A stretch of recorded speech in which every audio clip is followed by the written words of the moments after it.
ደማችን ውስጥ ኤክሰስ የሆነ ከመጠን በላይ የሆነ የማይፈለግ ግሉኮስ ወደ ፋትነት፣ ወደ ስብነት፣ ወደ ክብደትነት እንዳይቀየር ኢንሱሊን ሳያስፈልገን መድኃኒት ሳንጠቀም ተፈጥሯዊ በሆነ ሁኔታ እንቅስቃሴና ሰውነታችን ተጠቅመን ወደ ጡንቻነትና ወደ የሚጠቅም ነገር የሚቀየርበት መንገድ ሼር አደርጋችኋለሁኝ።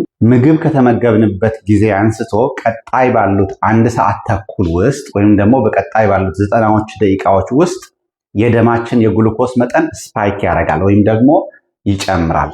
እግራችን ላይ በተለይም ታፋችን ላይ ከጉልበታችን ዝቅ ብሎ ማለት ነው ከኋላ በኩል ሶለስ የሚባሉ ጡንቻዎች አሉ።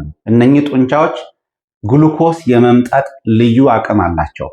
ግሉኮስ የሚመጡት በኢንሱሊን ታግዘው አይደለም። ካንቀሳቀስናቸው ኮንትራክት ኤንድ ሪላክስ ሲያደርጉ በተፈጥሮ ግሉኮስ ከደማችን ሶክ የማድረግ የመምጠጥ ብቃት አላቸው። ምግብ ከተመገብን በኋላ ባሉት 90ዎቹ ደቂቃዎች ውስጥ ለ10 ደቂቃ ያህል ብቻ ቀለል ያሉ አይነት እንቅስቃሴዎች ካደረግን ኢንሱሊን ሳያስፈልገን ከተመገብነው ምግብ የተገኘው ግሉኮስ ለሚጠቅም ነገር ማዋል ይቻላል። ወደ ስብነትና ወደ ክብደት ሳይቀየር ወደ ጡንቻዎችና ለሚያስፈልግ ጉልበትነት መዋል ይችላል። ምግብ ከተመገባችሁ በኋላ ቀጣይ ባሉት 90ዎቹ ደቂቃዎች ውስጥ ልትሰሯቸው የሚገቡ 4 አይነት እንቅስቃሴዎች አሉ። የመጀመሪያው እንቅስቃሴ ሁሌም የምናደርገው ነው፣ መራመድ፣ ወክ ማድረግ። በተለይም ደግሞ ቤታችሁ ደረጃ ካለው ደረጃ መውጣት መውረድ ለ10 ደቂቃ ያህል ባለሁበት ቦታ ላይ መራመድ። ሁለተኛው እንቅስቃሴ ኤር ስኳት የሚባለው ነው፣ ስኳት ማድረግ። ይሄ ለ10 ደቂቃ ያህል ማለት ነው። ሶስተኛው ምግብ ከተመገባችሁ በኋላ ቤት ውስጥ የሆነ ስራ መስራት፣ እቃ ማጠብ ሊሆን ይችላል፣ ቤታችሁ ማጽዳት ሊሆን ይችላል። አራተኛ እንደዚህ ቁጭ ባላችሁበት ተረከዛችሁ ከፍና ዝቅ ማድረግ ማለት ነው። እንቺኛዋ ስታረጉ እዚች ጋር ያሉ ጡንቻዎች እነኚህ ይንቀሳቀሳሉ፣ ይሰራሉ።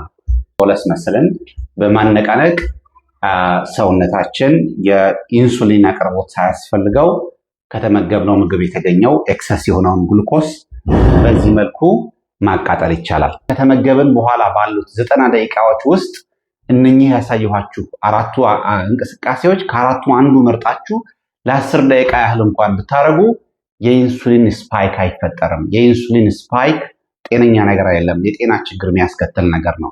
የግሉኮስ ስፓይክ ሲኖር የኢንሱሊን ስፓይክ ይፈጠራል። ምን ማለት ነው?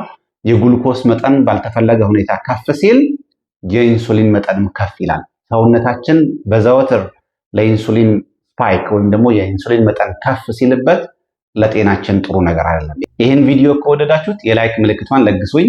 እንደዚሁም ደግሞ አስተያየት መስጫ ቦታ ላይ አስተያየታችሁን ስጡኝ።